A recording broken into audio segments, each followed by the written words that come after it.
This is J. Krishnamurti's third discussion with teachers and students at Brockwood Park, 1982. What shall we talk about?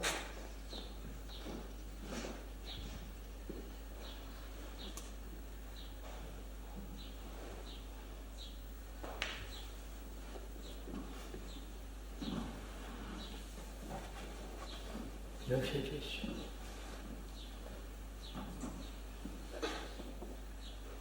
Sir, could we talk about education? Education? Yes. All right.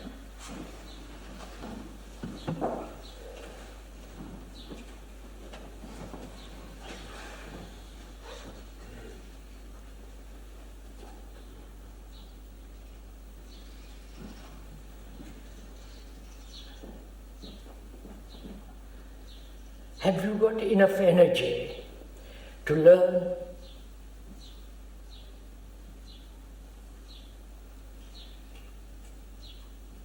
Not what to learn, but the capacity to learn. That requires a great deal of energy, doesn't it?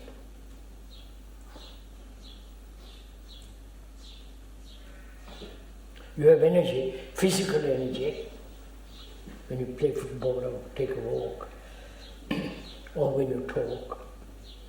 Any kind of physical action requires a lot of energy. Right? You agree? And also, there is the energy of knowledge.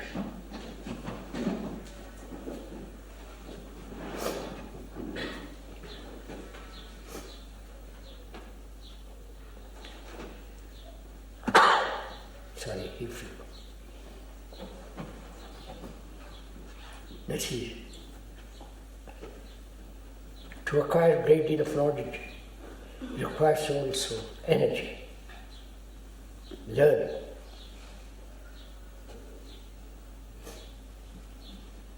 And there's the energy of thought, right? Energy of thought, born of the energy of knowledge, which comes from a lot of experience. And there is also physical energy, right?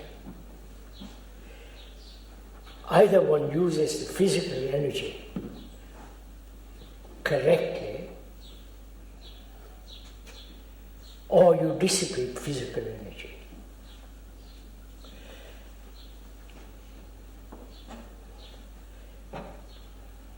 To acquire knowledge, to be a good physicist, good biologist, good carpenter, you need a great deal of knowledge.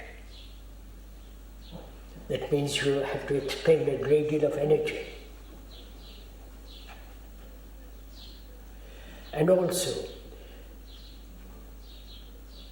learning also implies exercising thought, which requires another kind of energy. Right? That this physical, the knowledge acquired through experience, and the energy of thought. All these require a great deal of energy to learn.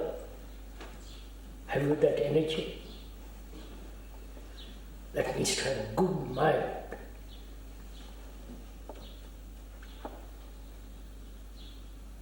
Have you? You have physical energy, right? When you play football, when you do all kinds of physical activities.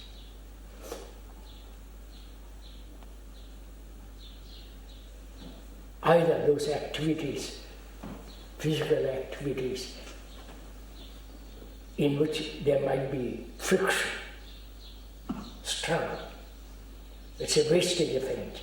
But if you do something easily, you create more energy physically in all this. Then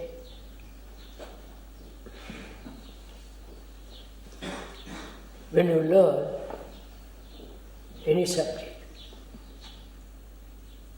that requires application, learning, and in the process of learning there is the exercise of energy, movement. Learning isn't just static, it's constantly moving. So that also requires great deal of energy, which in the very learning, the act of very learning creates its own energy. Are you following all this? When you learn what biology, if you are interested in it, the very interest in the subject has its own energy. But if you are not interested in biology, or in mathematics, especially in mathematics, generally people aren't, then there is a friction in it. You have to learn it, it's a bore, you must go, get marks, struggle, study. Though you exercise energy, there's a wastage in it, right?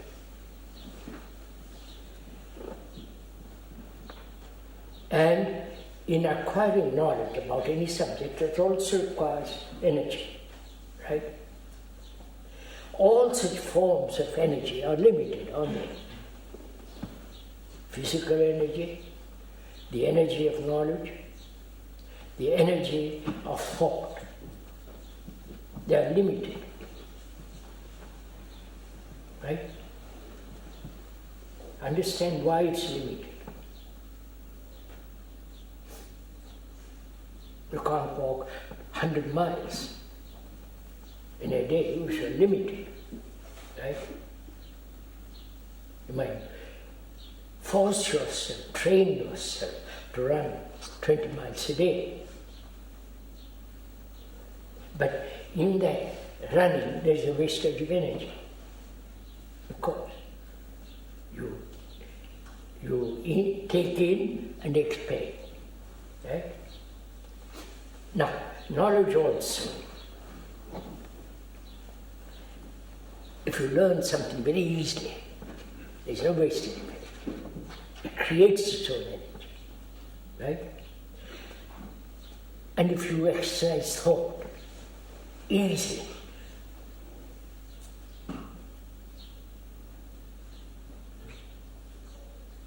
then there is minimum of energy, but also there is expenditure of energy. Right? I follow all this. Because that's what you're doing here. You're learning. Play football or walk rightly. Learn various subjects. And then exercise. Use those subjects skillfully to earn a livelihood. But all those forms of energy are limited. And therefore, wherever there is limitation, there is wasting of energy. Agree to this? Huh? Wherever there is limitation, there must be friction, and therefore there must be wastage of it. Right? Do you see this?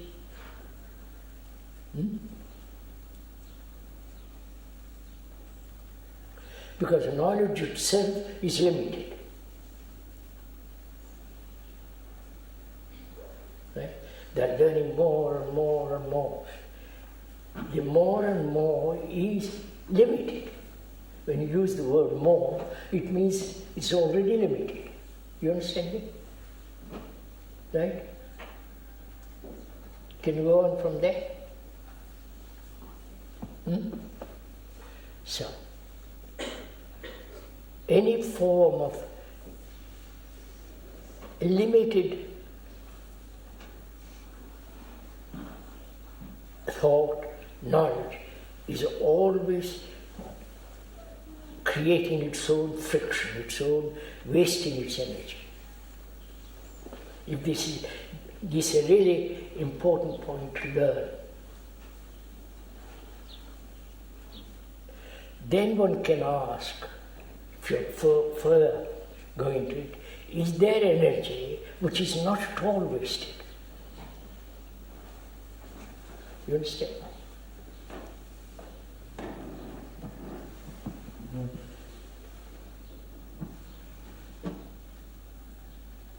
Right? We're going to investigate into that. Now, that's learning, isn't it? That's being educated. Not education is merely learning various subjects. Right? Right? Be clear on this. Wasting learning various subjects is necessary. That's part of our education. But we limit ourselves to that. Most people. And so, our knowledge about any subject is limited, and thereby there is friction. Right? Anything that's limited must create its own friction. A country that's limited, as a nationalistic country, it must create its own limited energy and therefore wasting its energy. I wonder if you see the implication of all this. Or must I explain it all? If I have a belief,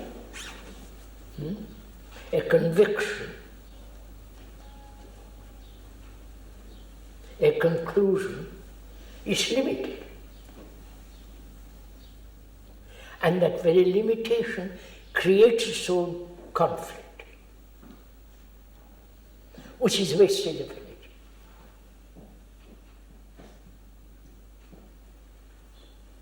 If I believe in God, for example, which I personally don't, I believe in, this has nothing to do with belief.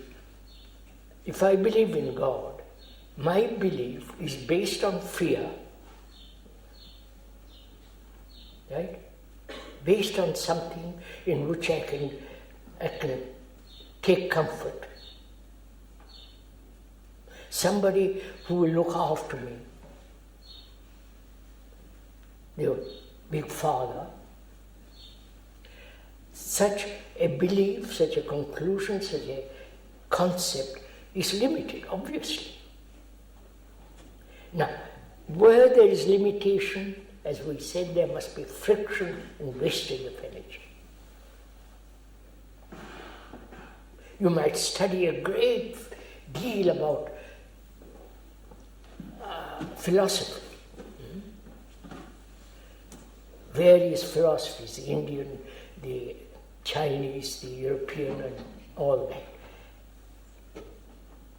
And come to certain conclusions, certain hypotheses, theories. But that very conclusion is limited. Because somebody will come along and invent a new theory. So do you see the truth of this? That wherever there is limitation in knowledge, in action, physical or otherwise, it is limited, must be limited.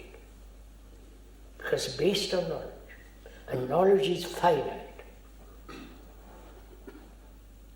and therefore wasting. Do we learn this fact?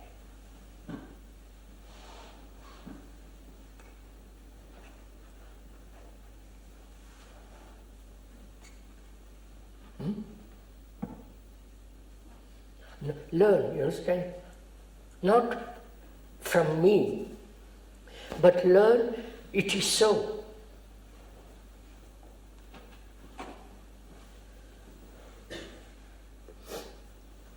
Huh? Are you learning what? Or say yes, I accept it. Because you say so, or somebody else says so. Which doesn't mean you are learning, you are merely acquiring what other people have said. See the difference? You learn by your own observation,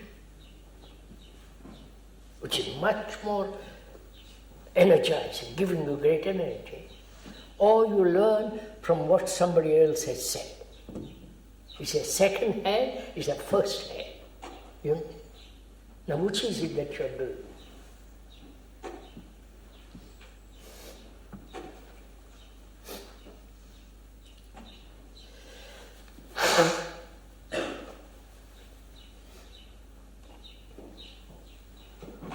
Use any other words, much better use your own words, not copy my words.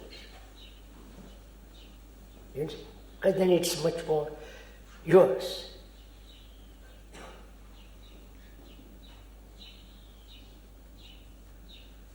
Is it clear? Huh? So there's academic learning, educated in there, and also this is educating yourself. This is much more important, right? Educating yourself, which is you are learning by inquiry. You understand? You are inquiring. I am not inquiring. We are together inquiring, which is I may point out, but you're moving. Right? Are you?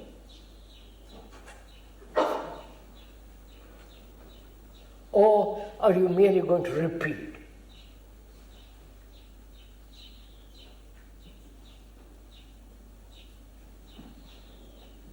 If you are merely going to repeat, then it's like you make your brain more mechanical.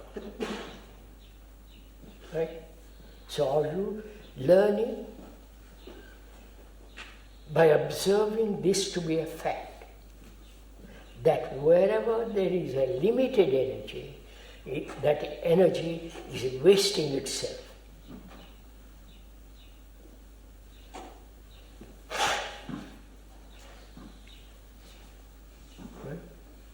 You're clear on this? You want to investigate more into this?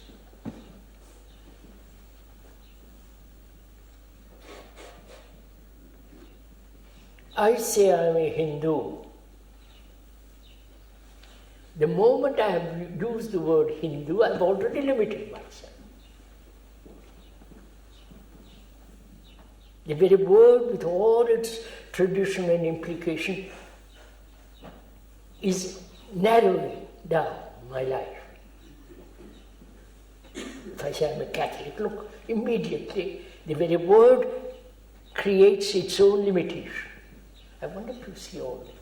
The word, right? Are you learning as I'm going along?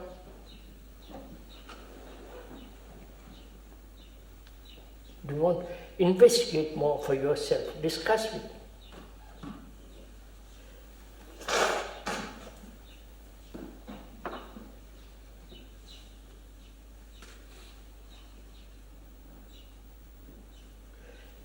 If you learn this very, learning in the sense investigating and seeing the truth of it, then we can go much further. But if you don't understand this, you can't go further, deeper.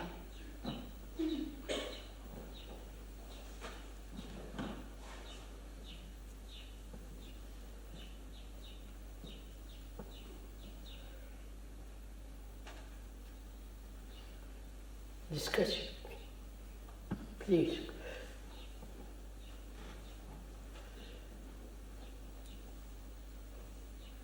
When you say, this is my way of living, you've already restricted it. It's my style, my temperament, my experience. I have thought it out, I have come to a conclusion. That very idea coming to a conclusion is limited. Because either you are pig-headed, therefore you stick to it, or you are inquiring, therefore you never say, this is so. You understand what I mean? So, what does that indicate? We are investigating together. So, what does that indicate? Does it mean that one has to be open? So that No, don't. Use your own words. Use your own words. I mean, I don't stop at the point and say, all right, I'm this or that. But I move, I go on. Which means what? Go on, inquire.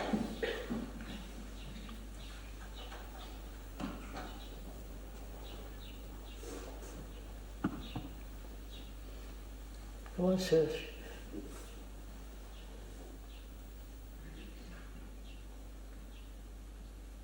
on to freeing the brain from its limitation. You understand? My brain, after millennia, has become mechanical, part of it, right? Mechanical. Repeat. That repetition is either what my past generation told me, what my historical knowledge, what the tradition, and so on. It has made my brain, which is the brain of all human beings, mechanical, limited, right? And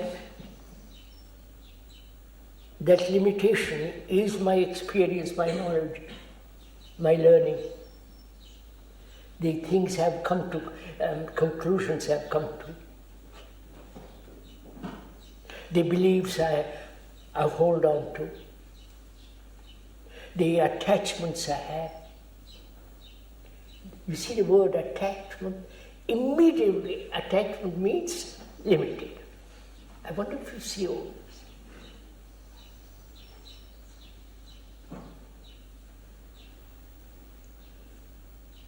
So that is so.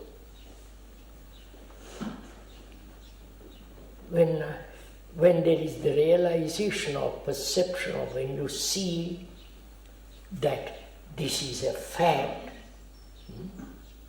then we can begin to inquire together if there is an energy which has no friction whatever. You understand?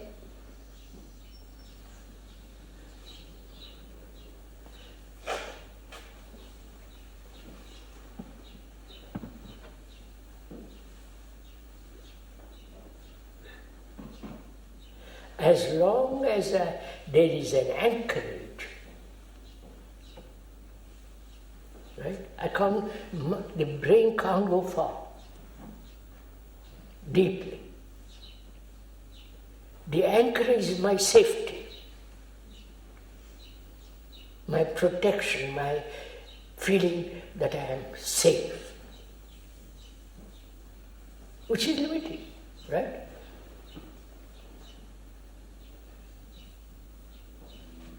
Which is still further, which means any form of isolation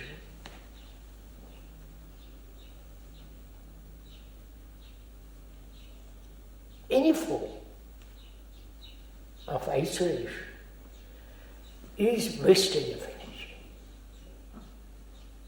and therefore creates friction between you and me. You are isolated, I am isolated. As a Christian, Hindu, British, French, you follow? A Catholic, or I'm intellectually much better than you are.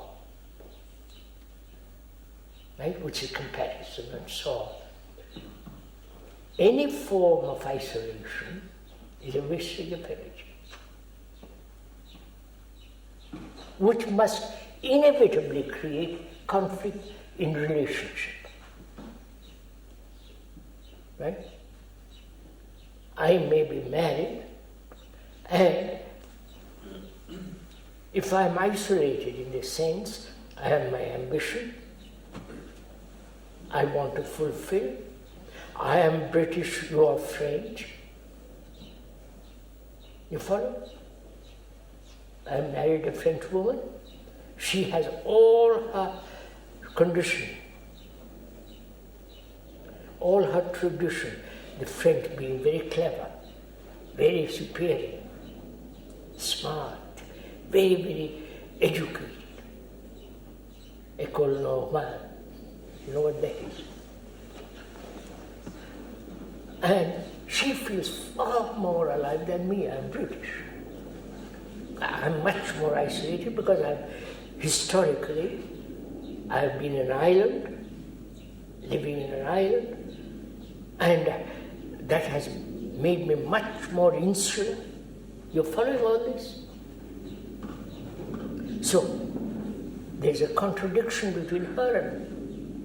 She is limited and I'm limited. Therefore, there's friction between us.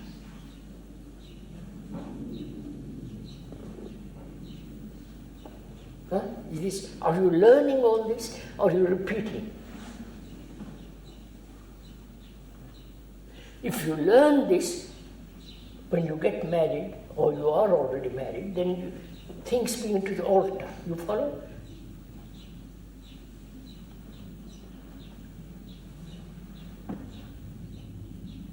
Are we go along together? You're sure? Krishnaji, I think we need to go into the question of learning, because learning in our society has become just acquiring knowledge or repeating a book. This is, now wait a minute, you're saying learning implies knowledge. All right, keep to that word. Learning implies acquiring knowledge, right? But we have said knowledge itself is limited, and therefore are you learning? Please be careful in this. Are you learning to acquire knowledge or learning to observe the fact?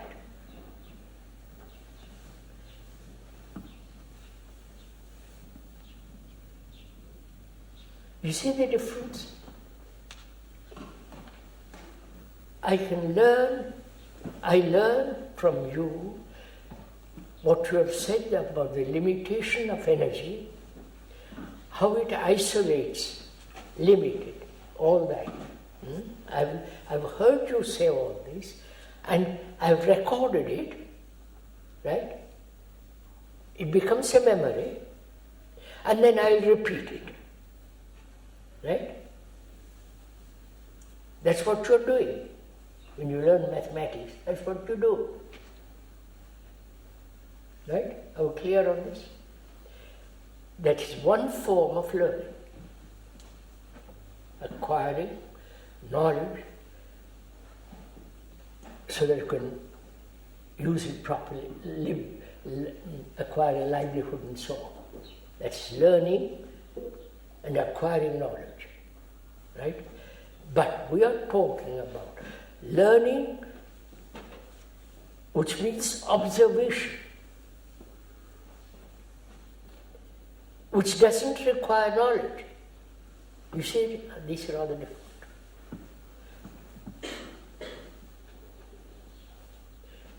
I have said, the speaker has said, that every form of knowledge is wastage of energy, because knowledge itself is limited. Every form of limitation creates, because it's limited in itself, must create conflict. If I'm British, you are French, or Argentine, there must be conflict. Right? Have you learned that, or have you seen it? You see the difference?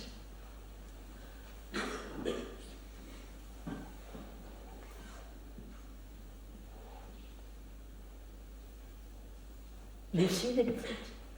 Huh?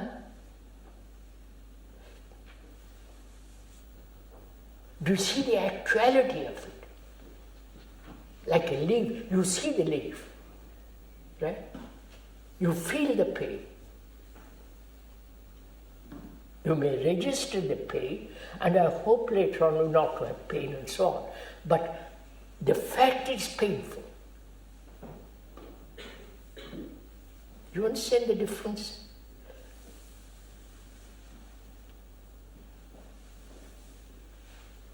Idea is knowledge, right?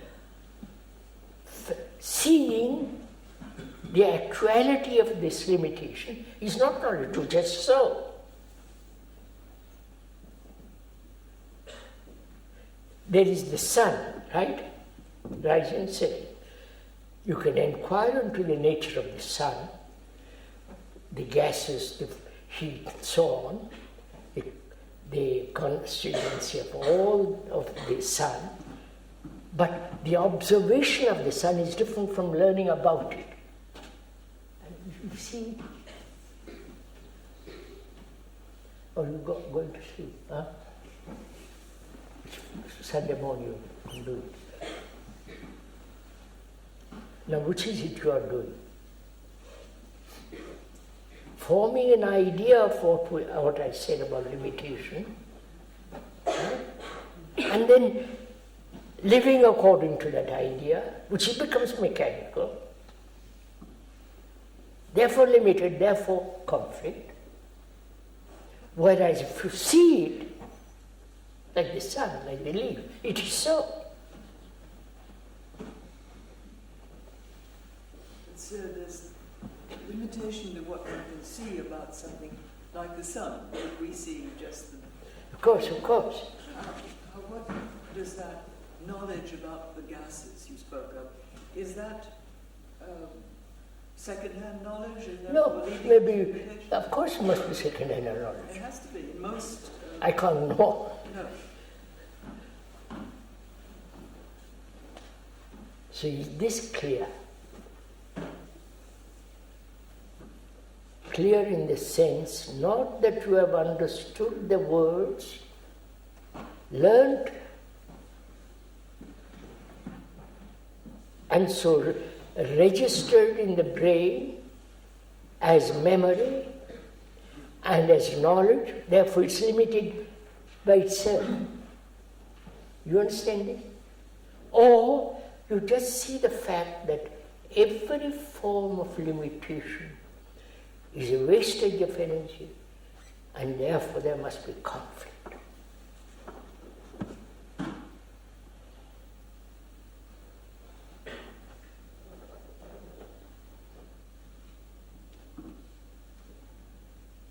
Right? Physically you see this, right? The wars, the Jew and the Arab, the Israelis and the PLO, the ideologies of the communists and the ideologies of the capitalists. You understand? So there is conflict between ideologies.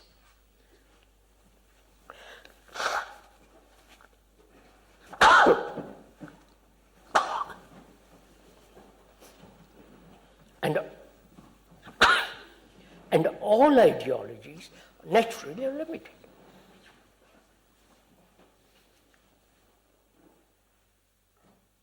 Right? Not one is superior, one is better than the other. They are limited. You can choose which form of limitation you want.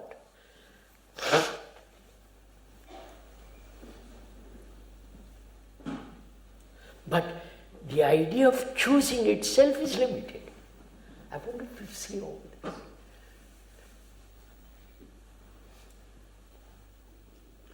I'm not sure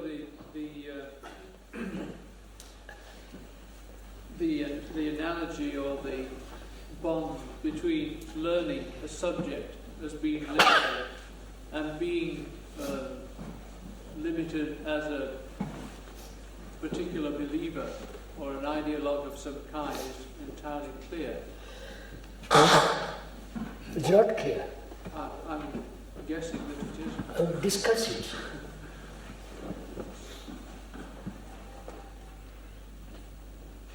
Because as a young person, one spends a great deal of time acquiring knowledge. Yes, but also shouldn't you also learn the actuality of observation?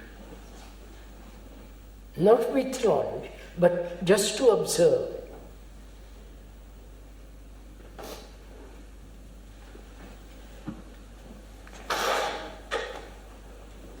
Have I understood you correctly, Krishnamurti, that say if you take a subject, it doesn't really matter what? Sorry. If you were to take a subject, say history, now when you study history, you can either study the dates and all the facts, which is acquiring knowledge, or you can look at it with a different perspective, in the sense that in studying history, you're looking at the human mind, the conflicts, the problems human beings have created. Yes. Now, wait a minute. Is that a fact that you can study the mind through history, your own mind? Or is it an idea that you should study?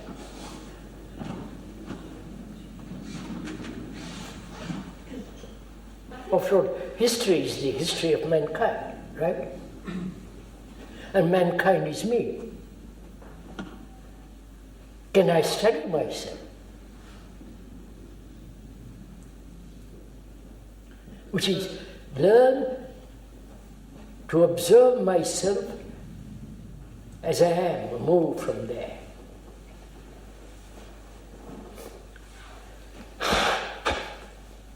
Or I observe, learn, accumulate knowledge, and with that knowledge look. See the difference? I wonder if you see this important thing.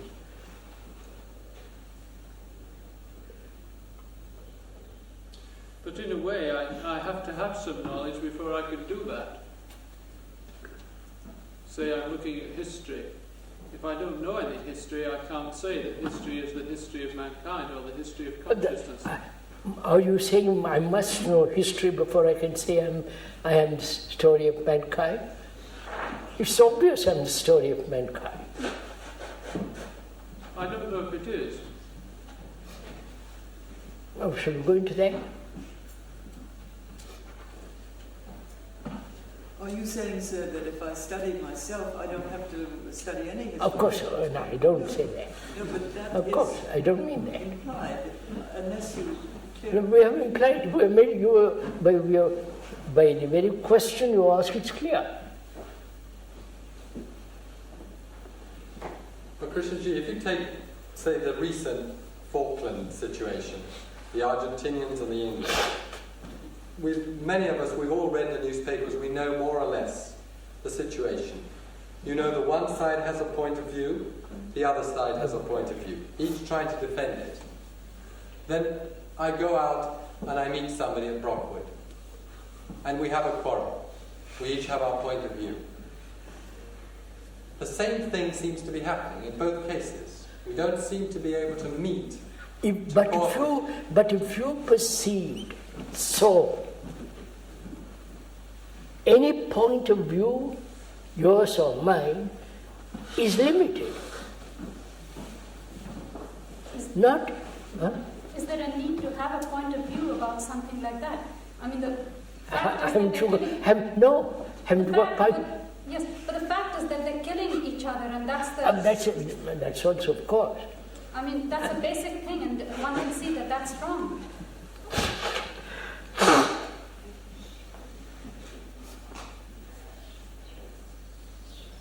I mean, there's no need to argue about it. I mean, I don't want you to argue about it, but they are arguing about it.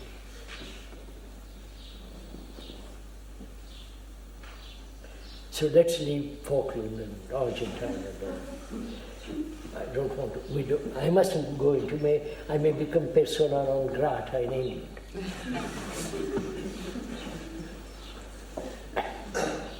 I may not be allowed to enter. So let's go into something else, which is what we are talking about.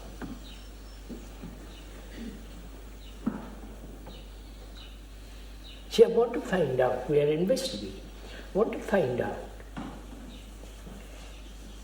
if there is an energy which is not wasted at all.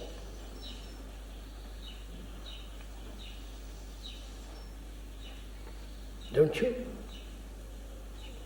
After leading up to that, which is, there is a wastage of energy as long as there is isolation, which is limitation, and therefore which leads conflict. So, historically it is so. I don't have to read history to find that out, or newspaper to find that. It is so. As long as I have my ambitions, my greed, and my life has, we are isolated. Therefore there is conflict between us. That is so. Right? Do you see this? Or you have created an idea and you see the idea. Right? Which is it you are doing?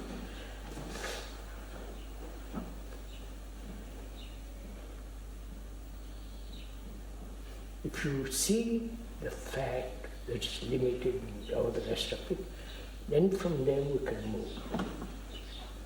We can go deeper.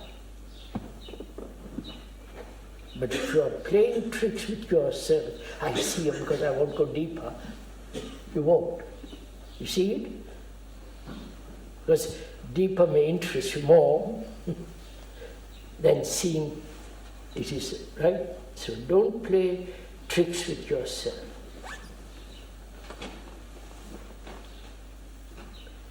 If you have understood this as a fact,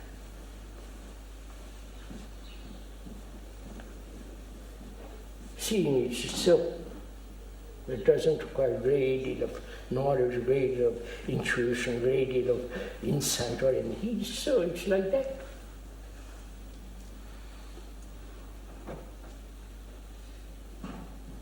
That's why there's friction between the staff and you, if there is a friction. That's why there is this friction between various sects, nationalities, races, all that. Which means if you see it, you are free of all that, not just seeing and then say, playing, going back to all that. Once you see that is poison, you are out of it.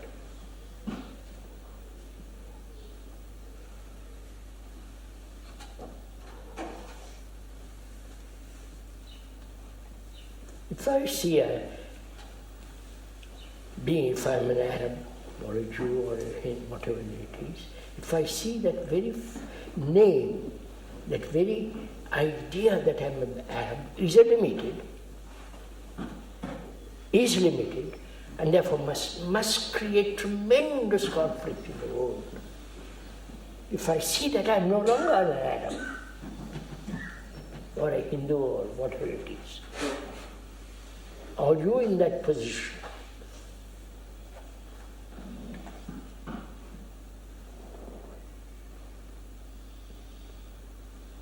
I don't go on repeat, right? You can go on from there. See, this is real self-education. The word self is again limited. You follow your learning, you follow. So this is education of a totally different kind. Which you won't find in any book, from any preacher, in any newspaper. On the contrary, they all emphasize the other.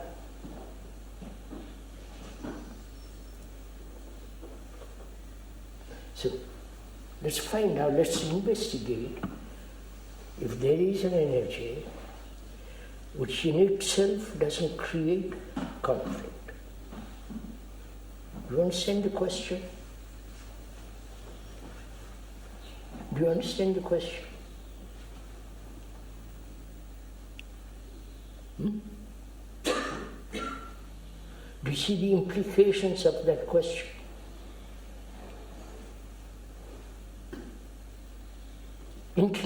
Verbally, intellectually, we see the implication, what's involved in such a statement.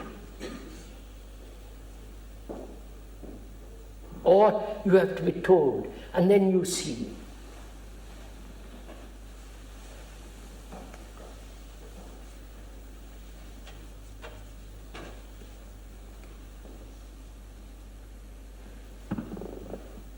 I have come to the point in my investigation that limitation, isolation, is the most wasteful and dangerous energy.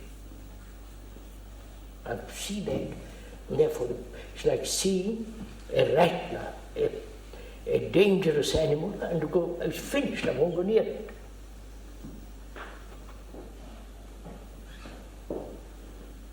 Then I'm asking myself, is there an energy, limitless, it can't be limited,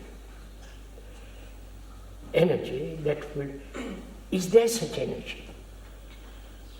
Or only the energy of conflict, energy of fault, energy of isolation? You understand my question? Ask it, sir. Don't. I'm asking you a question. I'm inquiring. Inquire with me.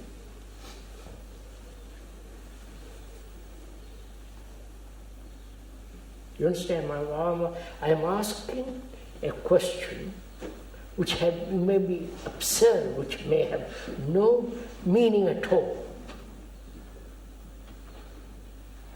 Because man has lived for millennia, upon thousands of years, in this isolated, limited energy, in this limited area. And therefore he has been perpetually at war with each other.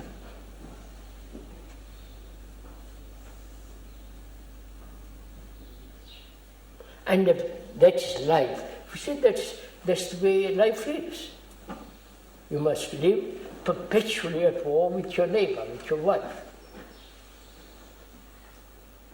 Personally, I won't accept such a statement.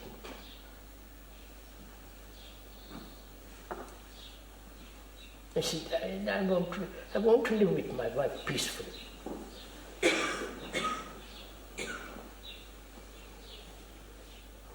I want to live with another community completely peacefully. You see, community means already limited. You understand all this? Commune, community, sect. So if I won't accept it, because it seems to me abnormal. It may be a neurotic way of life that we have become accustomed to, and therefore we accept it. Being neurotic, we accept neuroticism. Krishnaji, but at the same time you are saying that you are also limiting it. Huh? At the same time you are saying, I don't want this neurotic life. You are limiting it. Okay. That same time you're saying this, you don't want a neurotic life, you're limiting it. No, I'm not saying. People say you have to accept things as they are. You can't change. I say that's impossible. The people who say it cannot be changed, this is the way of life, I say there must be kind of neurotic minds. But as I don't want to be neurotic, as I don't want to live in a limited area of my mind, I say I'm asking a question. Is there energy, is there a way of looking at life so that one's existence has no conflict? Come on, sir. Yeah. I think that's a natural, healthy, normal question. That's all I'm saying. Sir, is it also because at the end of life there is death, and we seem to see our life, which is narrowing down the energy, human energy? Are you saying I'm an old man, therefore No, not you, everyone, sir. Energy wears out. Energy in human beings seems to wear out. Like in the morning you have energy, at night less. And in life it seems that... No, surely I'm not saying all that. I'm finished with all that. But I don't think we have understood what No, is. No, please, madam, I've just said that any form of limited, and all knowledge is limited, all experience is limited, thought and so on, leads to isolation, which must inevitably bring about conflict. That's all we have said. And I want to live a life, if it is possible, a life without conflict, which means energy that is manifested in me, which has no conflict. People don't move. Knowledge is limited. And therefore it will bring conflict. But on the because they live on knowledge. But on the other hand, if I want to be something, I want to have that knowledge, to have a... it's necessary for me to have a job or to have a craft. I want No, to sir. do that. No, that... You see what you're reducing to? I have a dog. I must know how... You follow? I must have knowledge about him. Yeah. Give him the right food. I'm not saying all that's wrong. I think you have to make a distinction between education and training. What? The distinction between education and training. Education and training, there must be a distinction between them. Yes, education and training are the same thing. I mean, training is limited. Yes. I don't want to be trained monkey. Well, people have to be trained. No, see the import what you're... I say I do not want to be a trained monkey, but you are being trained as a monkey. As long as you accept and live within the area of knowledge. And knowledge you must have knowledge, but we are inquiring, is there an activity, a way of living, which is not limited? It's a simple question. I must know how to drive a car. If I want to drive a car, if I want to learn a language, I must have knowledge about that language. If I want to be a good engineer, I must have knowledge. Carpenter, if I want to feed the poor dog, I must know all the rest of it. We are not denying knowledge. Knowledge has its place, but knowledge is limited. And if I function and remain in that field, I must be perpetually in conflict. This is simple enough. So, I'm asking myself, which is, I'm investigating. You understand, we went into the other day what it means to investigate. To trace out, step by step, go slowly, without any bias, without taking any part, my view and your view, we are investigating. That is, we are investigating together if there is a way of living in which living means energy, right? Energy expressed in my relationship, in my activity, etc. In my life. Is there a way of living in which there is no conflict?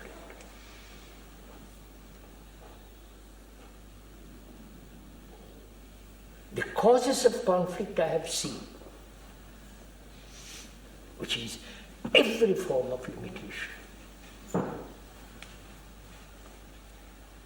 which is so vast, it's a very complex thing, how deeply we are limited.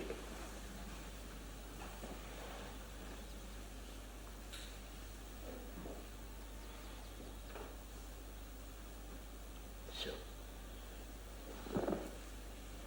is there, how do you begin to inquire into something which you don't know? You understand? You understand what I'm saying? You don't know actually that there is such a state. Actually, whether the human life which has lived on conflict,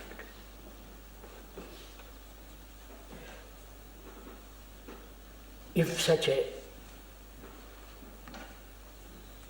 in that inquiry, what is my motive? You understand? I must be clear. What is my motive in this inquiry?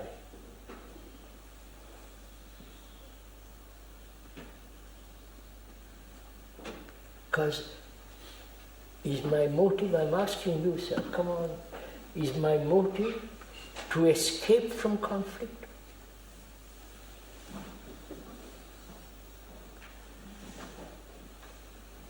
Is my motive, what is your motive? Let's find out. What is your motive for inquiry? Finish with it. What? Finish with conflict. To finish with conflict. Why? Because if I escape from it, I mean, it will be there anyway. No, you say you finish conflict. Why do you want to finish conflict? You haven't realized this. The very statement you want to finish the conflict is a limitation. I wanted to see this. If you saw it, you wouldn't make that statement. You are learning about yourself, you understand?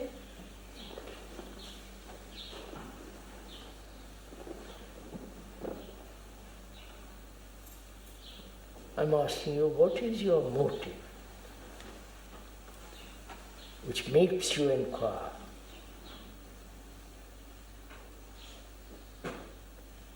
Because if you're not clear, your motive is going to dictate the inquiry.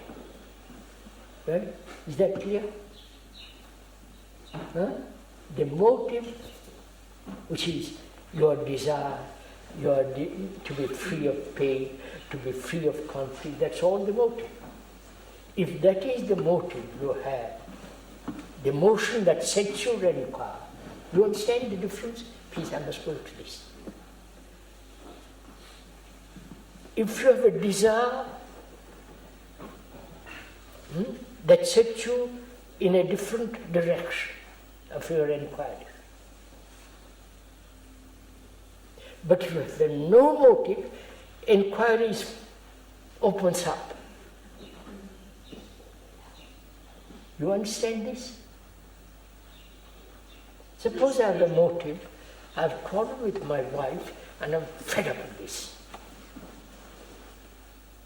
And I hear you say what you have said previously about limitation.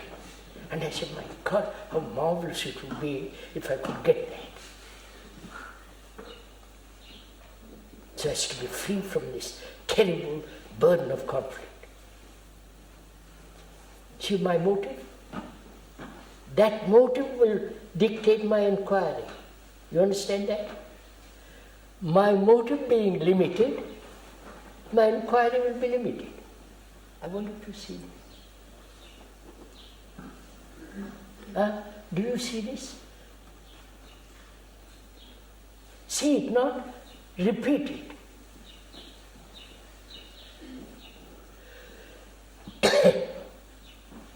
So I must be very honest, very clear, if I have a motive in my inquiry.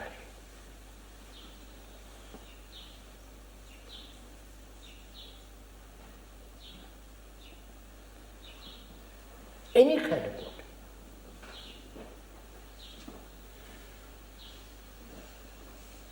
Now, please stop there and inquire what is the state of the mind that's inquiring if it has no motive.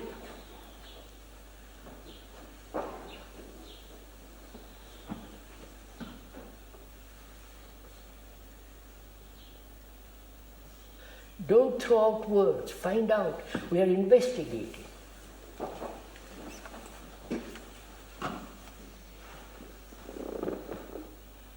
What is this quality of my mind,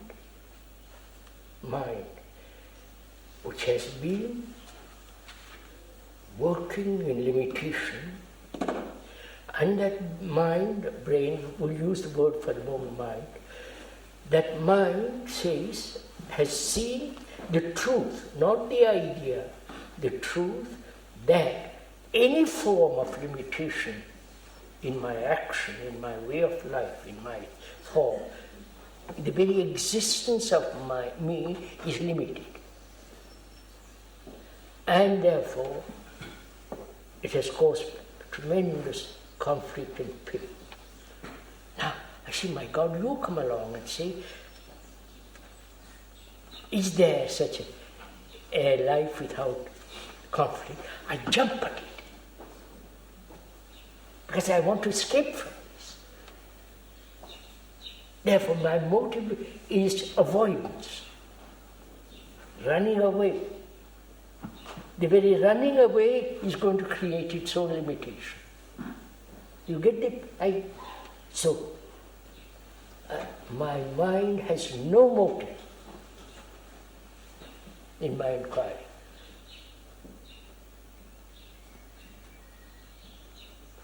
Please don't find out. It may be an illusion. Maybe I'm hypnotizing myself. Most of our energy stems from a motive of some kind. Yes, that's of course. So I've said, if my inquiry has a motive of any kind, but you're also implying that there will be an energy to carry on this inquiry irrespective of motive. Of course. The motive is restraint. The motive is limitation. Oh, you come on, you people missing something. If I have no motive, I will stop inquiring. Beg pardon? If I have no motive, I will not inquire. And then I just look at... Then don't bother. But then you look at what is, and that's the situation. You're missing so much, you don't jump to this. Sir? Well, I think the conclusion, sometimes you need a motive. You need knowledge, so sometimes you need a motive. But there is another state of the mind who is limited and it uses a motive. Good. And I think that's the confusion now So here. break it, sir, break it. So, when you have a motive to learn a language, you can see that motive without a motive. Yes, sir. Yeah. I understand. You But can I'm see asking, very clear that you want to learn a language. if I want to learn a language, as I go to France, I must learn French. Of course, and that's a good practical motive. That's No problem. That's no problem. About motive, yes. But yeah. But here, I am inquiring into something entirely different. Exactly. Into an area about which I know nothing. You follow? I know nothing. So I can't come to it with a motive. That's all my point. You understand what I'm saying? What I am inquiring may or may not exist. I don't know a thing about it. But if I come to it with my knowledge, I know it already. It's not possible. Because I've lived this way, and you point out something totally perhaps new, and I say, sorry, I reject it immediately. That's what you're doing. Whereas I'm saying, if I've understood deeply, seen the truth, not verbally, not intellectually or romantically, if I see the truth, that limitation in any form of existence is, etc., etc., then I begin to ask, have I a motive in my inquiry? Is that possible? To inquire without a motive? Krishnaji, sometimes one feels that any motive, any kind of motive, is just a justification for living. Madam, have you understood my question? Don't bring up another question. Have you understood my question, which is inquiring into something you know nothing about, and therefore you must come to it afresh. You must come to it without any motive. That's all I'm asking. Say. Who then is the inquirer? Huh? Who then is the inquirer? Inquire is the very energy that says I must find out. Don't make it more complicated who is the inquirer. I'm saying the inquirer is the entity that has seen the truth of limitation. That energy is inquiring.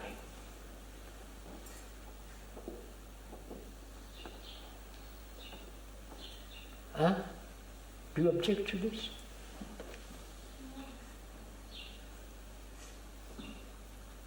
If I realize the self as the mean, my reputation, my position, my knowledge, my blah blah,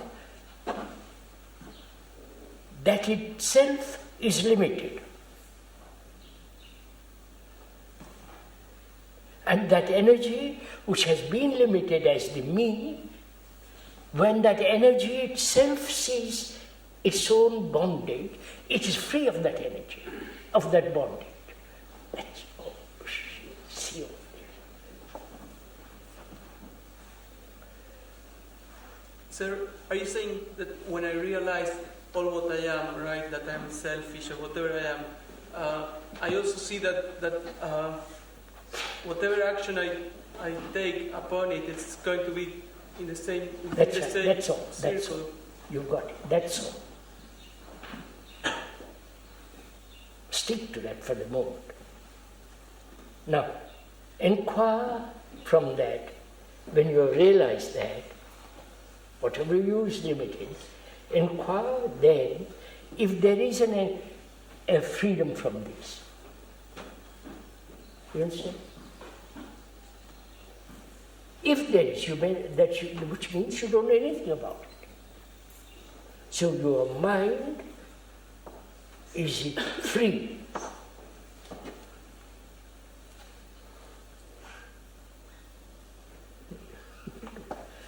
If it is free, it's free of it is free of all conflict. You understand this? No, you don't.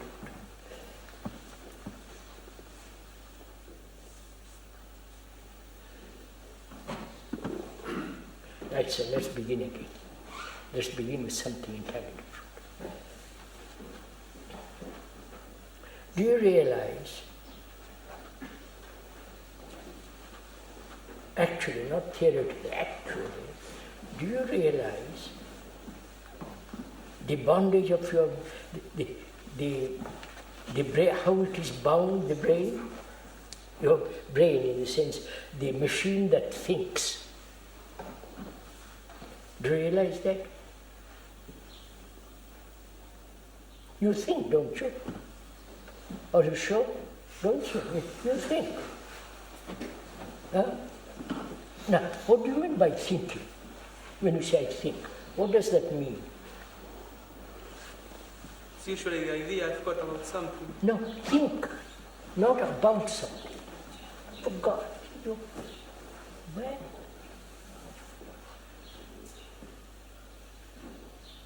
Are you aware the mechanism of thinking? Not about something, not about the war, about your exams, or about your family, thinking about something. I'm not asking what you think about, but you know the machinery, the activity of thinking. Well, I can see something, I have the sensation and then the idea about it. What's that? I can have a perception of something, then I have the sensation and then... All right. Now, you think about something. Now, what is thinking about something?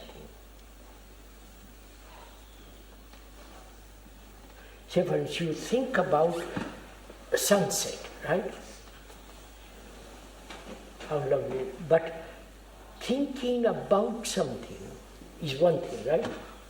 I'm not asking that. I'm asking, if I may, most respectfully, what is the machinery of thinking?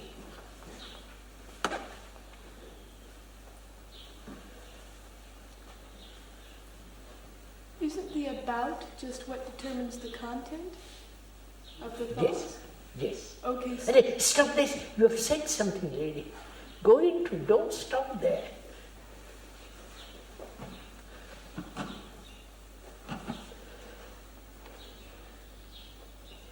Now, are you learning, if I may ask, the art of inquiry?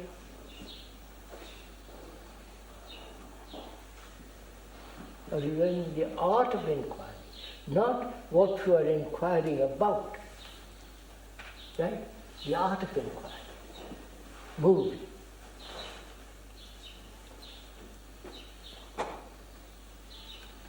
Discovery, you have said limitation, I've discovered that, right?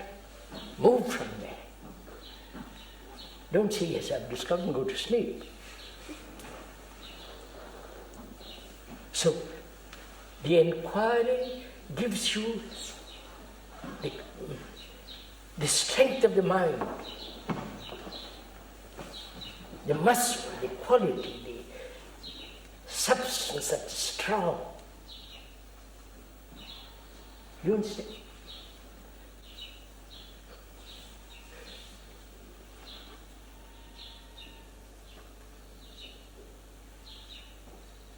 Now, I want to find out, don't you? What is all this about? Brockwood? What is happening here? What's happening in the world, right? The killing, wars, people want to settle everything in one way, right? And the other group says this is the way to settle.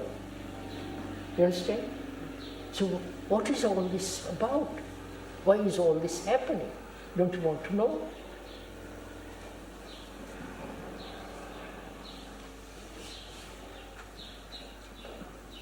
No, I'm asking you, inquire. What is happening? Why is this happening? Murdering each other, right? I don't know if you saw on the television, Sidon. How do you call it? It's Sidon. Huh? Sidon. After bombing, what is it become? Have you seen it? Huh? Don't say what? Why are human beings doing this? Not in one place, you follow? It's happening in Falkland Island, it's happening in various parts of the world. Why are human beings living this way? Don't you inquire?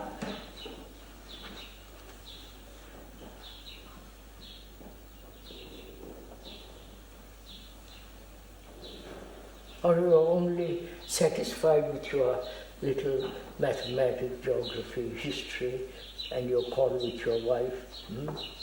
Or your own little problem of saying, I'm unhappy, I want... You follow? How do you inquire into all this enormous conflict going on in the world?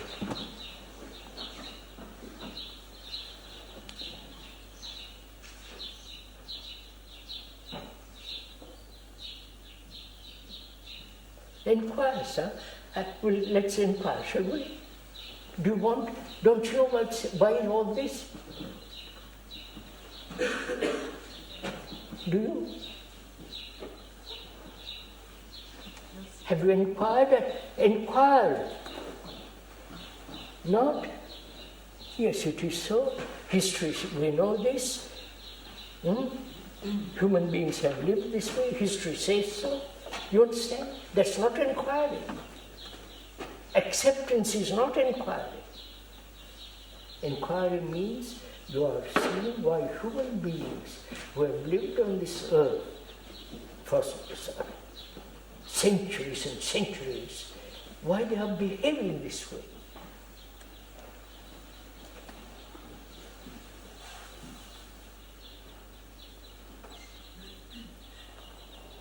Go on, inquire.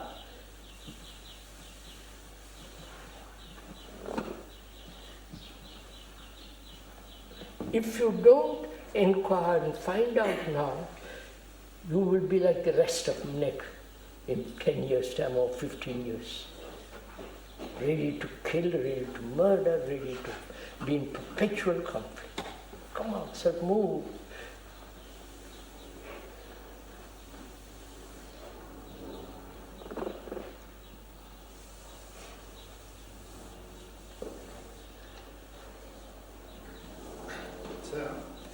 We said that the tool that we use for acquiring is knowledge, and it's limited. So how can we proceed? I have made it, all right, sir. Have you found out for yourself knowledge is limited? Yes. Or you are repeating? No. Then what will you do? I don't know what to do. You see, what do you mean you don't know what to do? It means that any movement from that, it's still knowledge. Sir, if you found out knowledge is limited, isn't there a greater energy? Or it's just an idea? You're missing everything. Now, let's begin.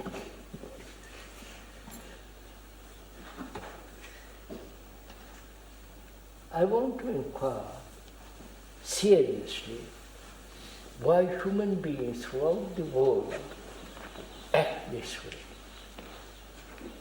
Meet aggression, but with aggression, right? You understood this? You are aggressive, and I meet you with my aggression. Do you realize this? With my relationship with my wife,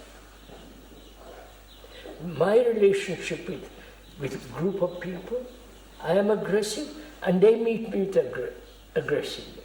So this pattern is being repeated, which is obvious, which is war, which is history, right? So I found out one of the facts is that if you meet aggression with aggression, it's a perpetual maintenance of conflict. Right? Have you learned, have you inquired and seen in this?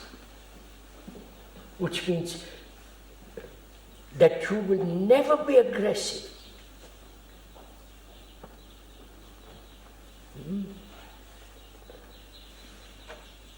Which doesn't mean you are a doormat for everybody. I wonder if you see this. God's sake. Oh, what? Please, won't you move from there?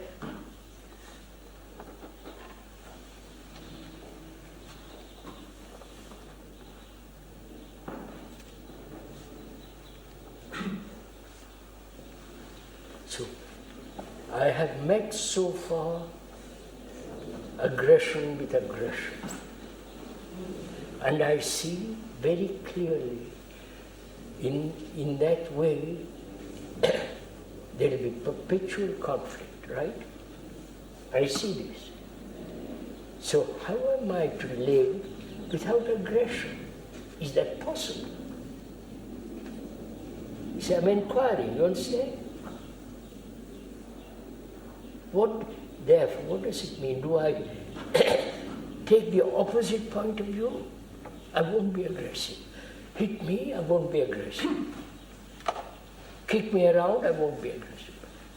I'll turn my other cheek, which is Christianity has preached them, but they don't practice. That's a different matter. So how shall I find?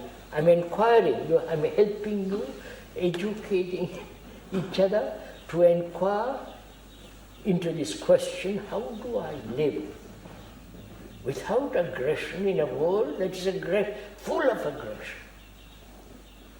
You have to understand what aggression is. Huh? You have to understand, to see what aggression is. No, I see this. I don't have a lot of reason, a lot of education, and I see aggression. If you hit me and I hit you back, this is what we've been doing. Right? And it ends nowhere. Yeah, but why is there a first hitter? Huh? There is a first hitter.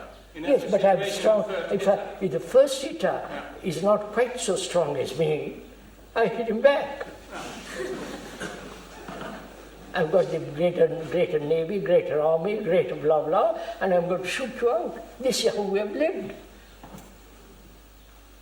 So I see, I won't live that way. I see it leads nowhere. So I say now, how am I to live in a world like you, who are full of aggression? How am I to meet you and live in a way that I'll have no aggression, but I won't be a doormat, I won't be kicked around. You understand? Have you seen the question? Oh my God, are you tired? I want to find out a way of living which is not aggressive nor its opposite. Right? Have you understood this? I don't want to be aggressive, and I don't want its opposite to be. So I am discovering something. As long as I have opposites in my mind, there will be conflict. Have you understood this? No, see, inquiry. As long as there is, as long as I think in dualistic terms, as long as I am caught in this dualistic process, understand? There must be conflict. And the continuation of conflict. United Nation, you follow? The very word nation and united is impossible. But that's a deception we practice. You understand? So, as long as I have a mind that is living in opposites,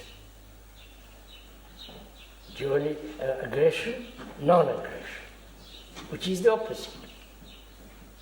As long as I am living that way, thinking, my mind is operating that way, it will be perpetually in conflict. So, how is there a mind, you're following this? Is there a mind that has no opposites?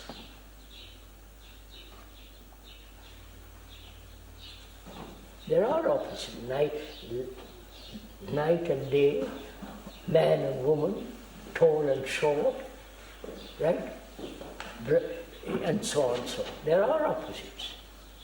But I'm talking of inwardly. You understand? In my inward thought, as long as I have opposites, you are the enemy, you are French, I am this and you are that and so on, which is the opposite. As long as I have such a mind, there will be conflict. Right? Now, have you got such a mind? Inquire. Don't say yes or no. Inquire. If you have such a mind that is always living in opposites, and the mind says, by Jove, that is going to lead to misery, not only for myself, for everybody else. Right? If you see that, then you begin to inquire, is it possible to have a mind that has no duality, no opposites? Though there are opposites, like you are a woman, I'm a man. You are tall, I'm short, or you are bright, and so on. But deeply inside me, I have got a mind that has no duality at all.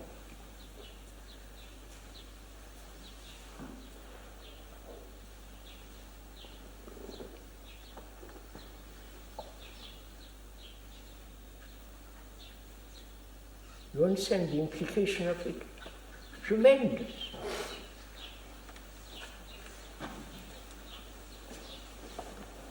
As long as I have an ideal, you realize? I mean this? As long as I have an ideal, it's the opposite of what I have. Therefore, I have no ideals at all. I don't know if you've seen this.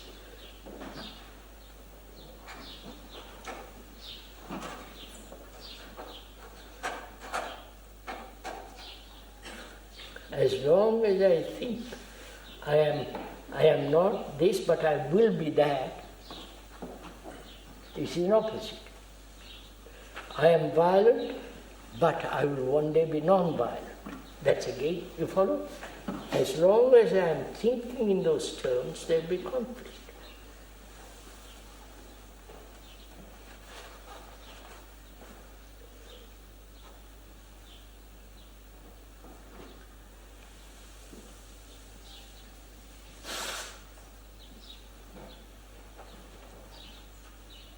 So my inquiry says, go on, oh boy, inquire, move. I've seen that, I've seen the fact. I see the truth of it. But I haven't found the truth of a life which has no opposition, which has no black and white, good and bad. Be careful, you won't understand this. Don't repeat, say, I believe in, I say there is no good. On the contrary, there is something beyond all this. So I must inquire into a mind that is not dualistic. I can only do that if my mind is free from the false idea that there is the opposite.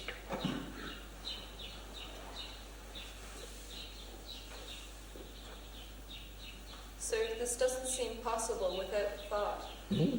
If thought is present, then it doesn't seem possible. What will you do? Move, inquire, go. Don't remain there.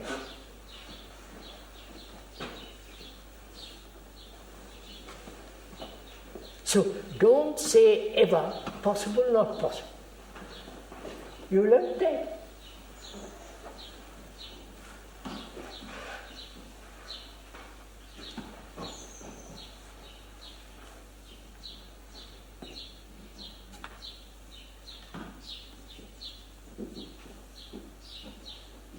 It's not possible for me to fly. I have no wings, I'm not good. I've never learned about going in an airplane and you fly. I don't know. But it's possible to learn. But I'm not talking of such possibility.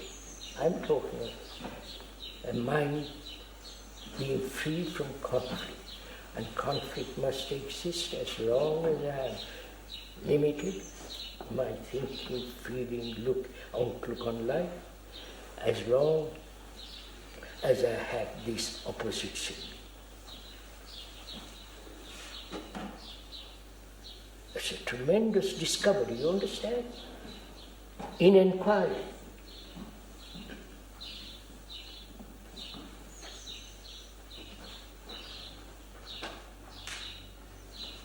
When you see the truth that is of a mind not being in conflict, such a mind can logically explain all these things.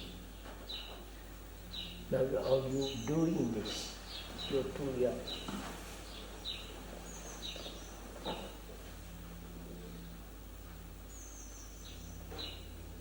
Are we clear, sir? What is the nature of inquiry? What is the actual nature of the inquiring mind? Because otherwise everything becomes... What Mr. Jagger is asking, what is the nature, the quality, the substance, the material of a mind that is inquiring? You understand? Which is not, has no motive, not anchored to anything.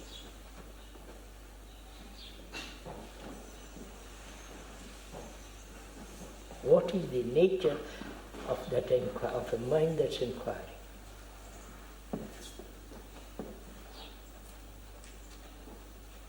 There is no inquiry. There is only pure observation.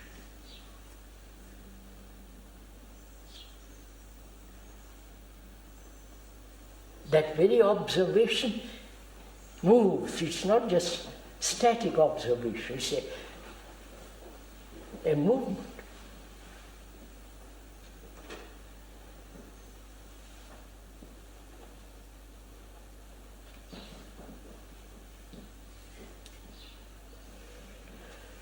Have I answered your question? I could go further, but I don't I know it's 25 past 1. You better stop, don't you? This really, Miss Jagger is asking a very serious question, which is, what is inquiry? First, I suffer. My son, my wife, or my brother, my uncle is dead. I suffer. That suffering, either I remain with it without any single movement of thought, and that very suffering unfolds the whole history of suffering, because I'm holding it. I'm not moving away from it. I'm not running away from it. I don't want to suppress it, comfort, and all the rest. It's like a precious jewel I'm holding in my hand. I'm observing. There is observation of something extraordinary taking place. Now, if I hold it very quietly without any thought, that very holding, looking, is an inquiry, not an inquiry, an observation which unfolds the story of suffering. That's one kind of observation. Now, I don't suffer,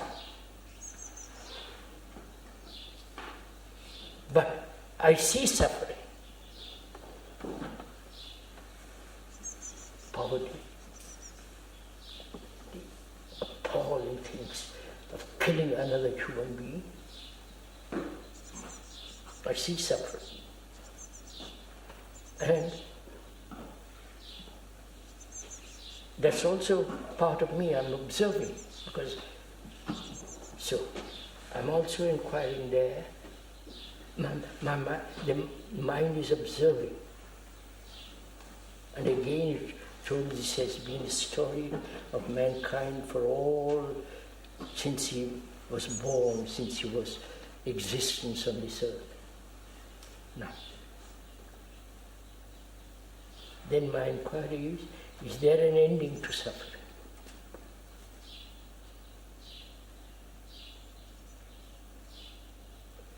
So I'm going to inquire into that. Not I, I'm inquiring. That is, the movement which has not a background, which has not a motive, which is not anchored, from which is inquiry. There is looking. Let's change the word inquiry into observing. There is only observing. It's not static observation, it's moving, living. Now, what is the mind, Miss Jacker asks, that is so purely observing?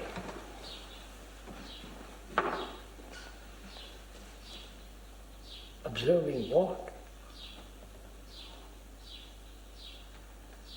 Before, it observed suffering. You understand? It observed personal suffering and this terrible suffering of mankind. There was something to observe. And now it's gone beyond all that. Therefore, there is an observation. What? Into what? Into nothing. There is nothing to observe, just observation, not into something. Wonderful to see. There's no time to go into it now, because the implications are enormous, because then there is no future, there is no time.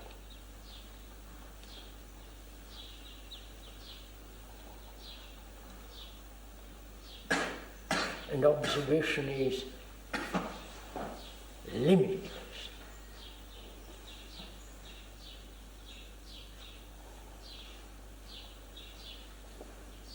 Let's say it's 1:30.